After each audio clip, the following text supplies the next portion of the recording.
नमस्कार मित्रांनो, मी शिल्पा। तर आजची रेसिपी माझ्यासाठी खूप खास आहे। तर आज मी बनवणार आहे विदर्भाची पारंपरिक रेसिपी आणि खूप खास, ती म्हणजे करंजीची रेसिपी। बाहेरून अगदी कुरकुरीत आणि आतमधून अगदी चविष्ट मऊसूत सारणाने भरलेली रेसिपी। आणि ही ना करंजी तेलामध्ये फुटू नये आणि ते सारण बाहेर येऊ नये यासाठी मी काही खास टिप्स सुद्धा सांगणार आहे। तर चला बघून घेऊया आपण यासाठी लागणारं साहित्य आणि रेसिपी। तर सर्वात आधी साहित्यांमध्ये मी घेतलेला आहे 1 वाटी रवा, 1 वाटी खोबरा किस, तूप घेतलेला आहे, 1 वाटी साखर घेतलेली आहे। इथे मनुका घेतलेला आहे, काजू घेतलेला आहे, बदामाचे तुकडे, चारोळी आणि विलायची पूड। तर आपण ना आता सर्वात आधी इथे जे पारीसाठी साहित्य लागणार आहे ते बघणार आहे। 1 वाटी मैदा, अर्धा वाटी रवा, इथे तूप घेतलेला आहे मोहनासाठी आणि चिमूटभर आपण मीठ घेतलेलं आहे। तर आपल्याला ना इथे 1 वाटी मैद्यामध्ये अर्धा वाटी रवा टाकून घ्यायचा आहे। हे अगदी परफेक्ट प्रमाण आहे खुसखुशीत करंजी व्हायसाठी। बघू शकता तुम्ही फक्त मैदा किंवा फक्त रवा सुद्धा घेऊ शकता, पण मी इथे 1 वाटी रवा आणि अर्धा वाटी 1 वाटी मैदा आणि अर्धा वाटी रवा घेतलेला आहे आणि चवीनुसार मीठ टाकून घ्यायचं आहे। त्यानंतर ना मी 1 ते 1.5 चम्मच इथे तूप कडकडीत गरम करून घेणार आहे। तुपाचं मोहन आपल्याला यामध्ये घालायचं आहे, यानी आपली करंजी ना अगदी खुसखुशीत होते। तोंडात टाकल्याबरोबर अशी छान खुसखुशीत ती तुटल्या जाते, म्हणून छान कडकडीत इथे तूप गरम करून घेतलेलं आहे। आपल्याला तुपाचा छान कडकडीत मोहन यावरती घालायचं आहे, बघू शकता। आणि आता ना मी याला सध्या चम्मचनेच हलवून घेते। कडकडीत मोहन असल्यामुळे त्यामध्ये हात नाही घालायचा आपण। बघू शकता व्यवस्थित आपण मिक्स करून घेऊ, म्हणजे जेणेकरून मैद्याला आणि रव्याला व्यवस्थित ते तुपाचं मोहन आपलं लागल्या गेलेलं पाहिजे। बघू शकता तुम्ही ज्या पद्धतीने मी करत आहे त्याच पद्धतीने आपल्याला करून घ्यायचं आहे। आता मी छानपैकी हाताने सुद्धा हे पीठ चोळून घेते आहे, म्हणजे आपलं तुपाचं मोहन सर्व मैद्या आणि रव्याला एकसारखं लागल्या गेलेलं पाहिजे। बघू शकता अशी बाइंडिंग येते त्याला हलकी हलकी। आणि आपल्याला काय करायचं आता थोडं थोडं पाणी टाकून छान मऊ हा गोळा तयार करून घ्यायचा आहे। खूप कडक गोळा ठेवायचा नाही।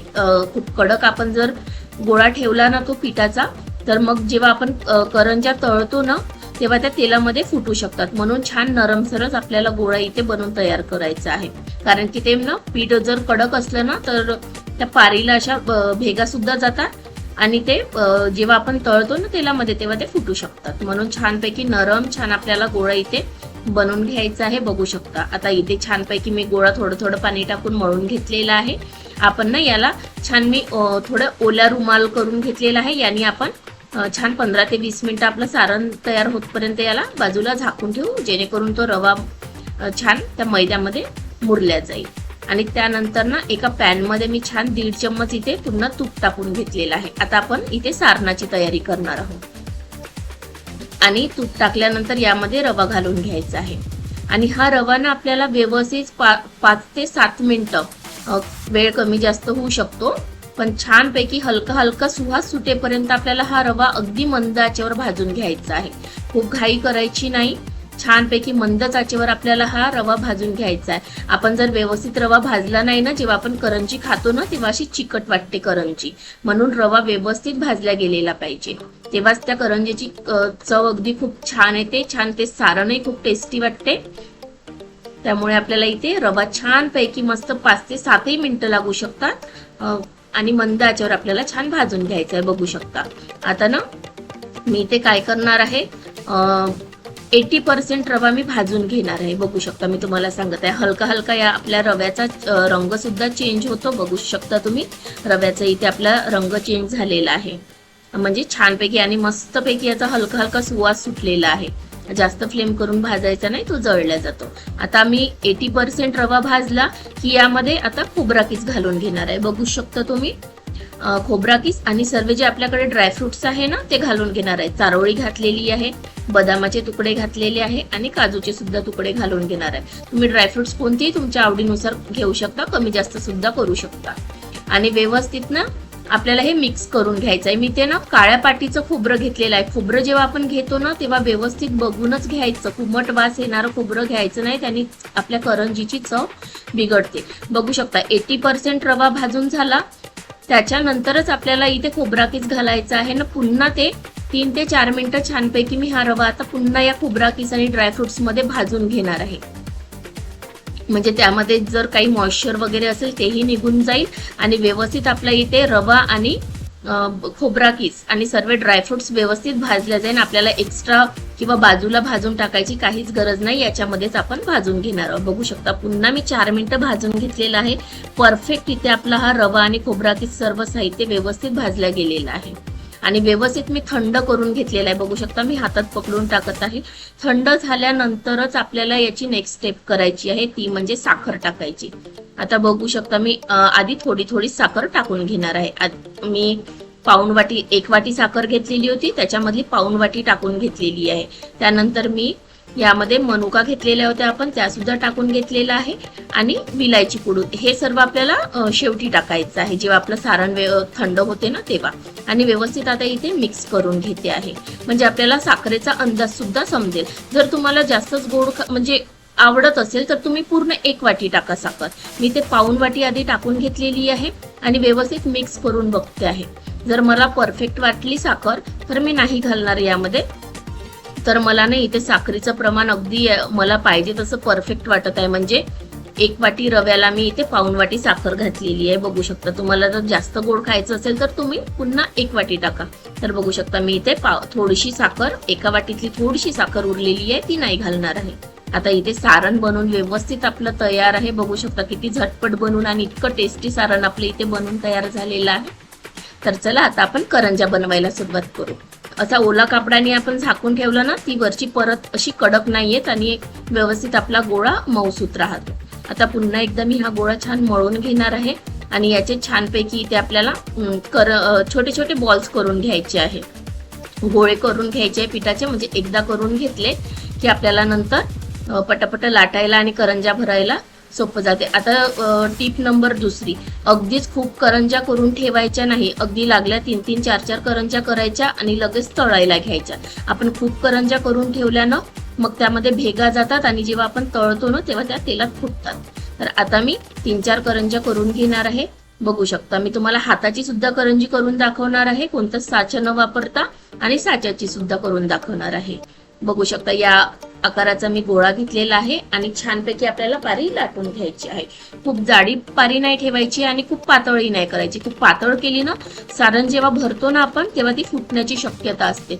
म्हणून खूप पातळही नाही करायची आणि खूप जाडी पण नाही करायची. बघू शकता या प्रकारे मी इथे छान अशी मीडियम आकाराची आपली पारी तयार करून घेतलेली आहे. बघू शकता हलक्या हलक्या हाताने आपण लाटून घ्यायची आहे. बघू शकता खूप पातळ पण नाहीये आणि खूप जाड पण नाहीये. आता मी तुम्हाला हाताने, अगदी साचा वगैरे काही नाही पाहिजे आपल्याला याच्यासाठी. पारी लाटून घेतली, मधोमध अगदी सेंटर मध्ये याच्यामध्ये आपल्याला हे सारण भरून घ्यायचं आहे. कमी जास्त सारण तुम्ही करू शकता. बघू शकता. आणि करंजी म्हटलं म्हणजे थोडं व्यवस्थितच सारण भरायचं, अगदी मैदा मैदा नाही खायचं आपल्याला. तर व्यवस्थित इथे मी सारण भरून घेतलेलं आहे आणि व्यवस्थित ना त्याला हाताने असं सेट करून घ्यायचं, म्हणजे जेव्हा आपण करंजी पॅक करू ना तेव्हा ते बाहेर नाही निघलं पाहिजे. आणि महत्वाची स्टेप इथे आपण याला पाण्याने, म्हणजे असं पाणी लावूनच याला बंद करून घ्यायचं आहे. बघू शकता मी अर्ध्या पारीला असं पाणी लावून घेतलेलं आहे आणि दुसरा भाग त्याच्यावरती फोल्ड करून घेतलेला आहे.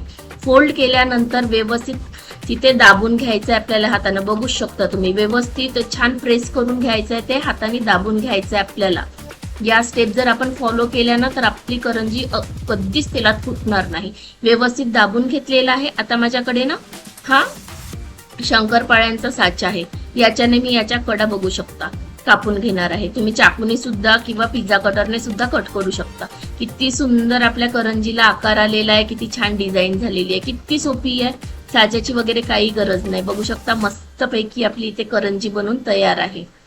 त्या कडा छानपैकी दाबायच्या आपण. बघू शकता मस्त आपली करंजी इथे तयार झालेली आहे. दुसरी सुद्धा मी साच्याची तुम्हाला करंजी इथे करून दाखवणार आहे.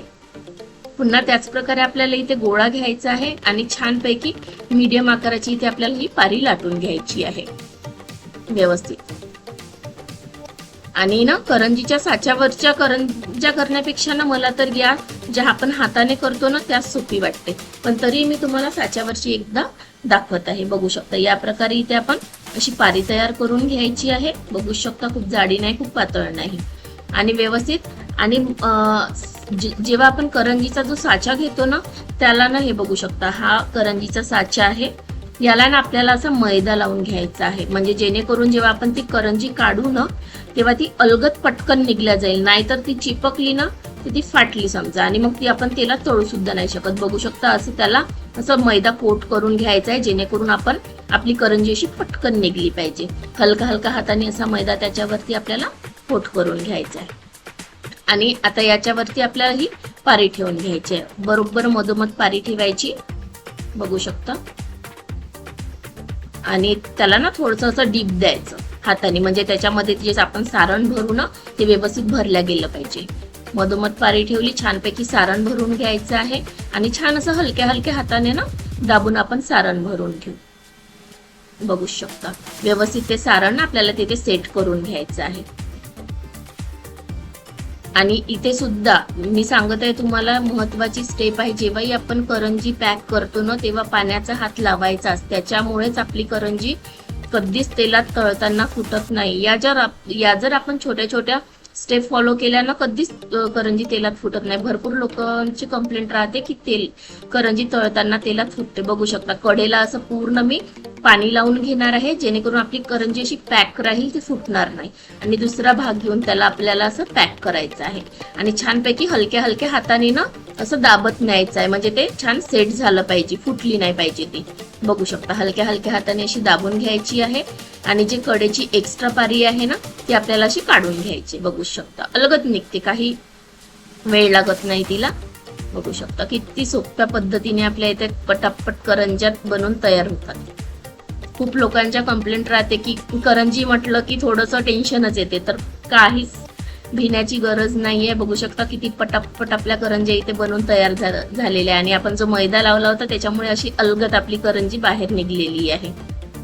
आणि छानपैकी इथे आपली करंजी आता बनून तयार झालेली आहे. अशाच मी 5 ते 6 करंज्या तळण्यासाठी आधी तयार करून घेणार आहे. बघू शकता दोन्ही प्रकारे मी तुम्हाला करंजी दाखवलेली आहे आणि मी दोन्ही प्रकारे अशा 5 ते 7 करंज्या छानपैकी आधी करून घेतलेल्या आहे. अगदी खूप करत बसायच्या नाही, तळण्यासाठी 4-4, 5-5 करंज्या आपण तयार करायच्या आणि तळत जायच्या. अशा बॅचेस मध्येच आपल्याला करून घ्यायचं आहे. तेल छान असं गरम करून घ्यायचं, खूप कडकडीत तेल नाही करायचं. टाकल्याबरोबर अलगद असं तळल्या गेलं पाहिजे इतकंच आपल्याला तेल गरम करून घ्यायचं आहे. आणि एकदा 3-4 करंज्याच टाकायच्या, खूप टाकायच्या नाही, नाहीतर मग त्या पलटवताना फुटू शकतात. बघू शकता 4 करंज्या मी टाकून घेतलेल्या आहे आणि व्यवस्थित दोन्ही बाजूने ना आपण याला फ्राय करून घेऊ. एका साईडने छान अशी झाली त्यानंतरच आपल्याला पलटवायची आहे.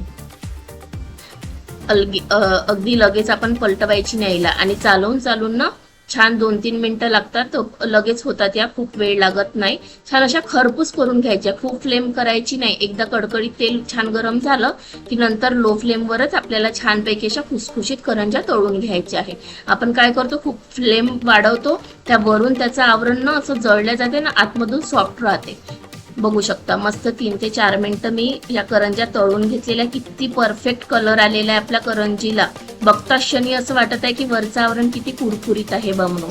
मस्तपैकी खमंग अशा आपल्या इथे करंज्या तळून घ्यायच्या. बघू शकता तुम्ही एकही करंजी माझी फुटलेली नाहीये. एवढे मी करंज्या केल्यानं एकही करंजी फुटलेली नाहीये. परफेक्ट आपल्या करंज्या तयार झालेल्या आहे. याच टिप्स जर आपण फॉलो केल्या ना आपली एकही करंजी फुटत नाही आणि अगदी परफेक्ट खुसखुशीत करंजी आपली बनून तयार होते. तर या नागपंचमीला तुम्ही या प्रकारे नक्की या करंज्या करून बघा आणि कशा झाल्या या मला कमेंट्समध्ये नक्की सांगा. तुमचा अमूल्य वेळ दिल्याबद्दल खूप खूप धन्यवाद.